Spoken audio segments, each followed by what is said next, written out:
मोर जवानिया से खेल गईले लेके सरसों में हेल गईले। जवानिया से खेल गईले लेके सरसों में हेल गईले।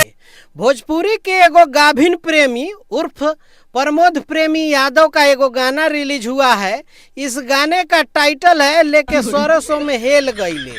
अब बताइए कि ये स्टेज पर आके दोनों जोबन पकड़ के किड़िड़िए रहा है। अभी गनवो भी ऐसा गा रहा है लेके सरसों में हेल गईले। ये काहे के लिए इस सरसों में ले गया होगा बताइए? इस सरसों में काहे ले गया होगा? बजाने के लिए ना। ये हम नहीं कह रहे हैं, गनवा में खुद कह रहा है। अभी इसमें एगो लाइन है कि लागल रहे जाड़ा हो गईल खाड़ा। इसको जाड़ा लग रहा था तो खाड़ा हो गया। एगो और इसमें लाइन है कि गैनी लजाई जब दिहले बजाई। बताइए तो ये बजा मतलब लजाने के बाद छौड़ी सब जो है वो लजा गई। ये जब बजा दिया तो लजा गई। अब बजाने की बात हो रही है, इसका खड़ा हो रहा है तो उसमें जब खड़ा होता है तो उस पर तेजाब डाल लिया करो ना यार। मतलब कि स्टेज पर कभी खड़ा हो जा रहा है, कभी तुम जाड़ा में खड़ा हो जा रहा है, तो इतना खड़ा जब हो रहा है तभी दूध को ब्याह किया है, तब भी शांत नहीं हो रहा है। तो अब क्या करो कि जब भी खड़ा होगा ना तो उस पर तेजाब उजाब डाल लेना।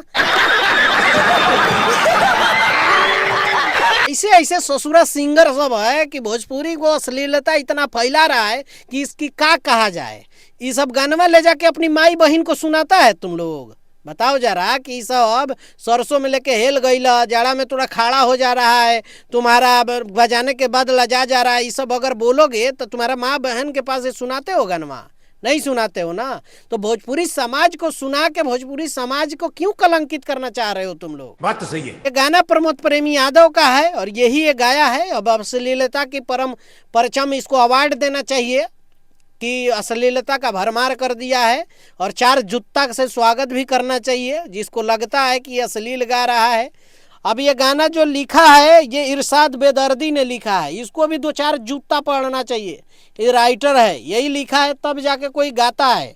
सबसे पहले तो राइटर का इलाज होना चाहिए। इसका म्यूजिक जो है BS चौहान ने दिया है। वर्ल्ड ऑफ भोजपुरी से ये गाना रिलीज हुआ है। अब इस गाने को आप लोगों को सुनने की तो कोई ज़रूरत नहीं है, लेकिन अगर सुन लिए होंगे तो नीचे जाइए कमेंट करके बताइएगा कि ये गाना जो इस तरह से गाना चाहिए नहीं गाना चाहिए। मिलते हैं अगले वीडियो में। बाय बाय, टेक केयर, जय हिंद।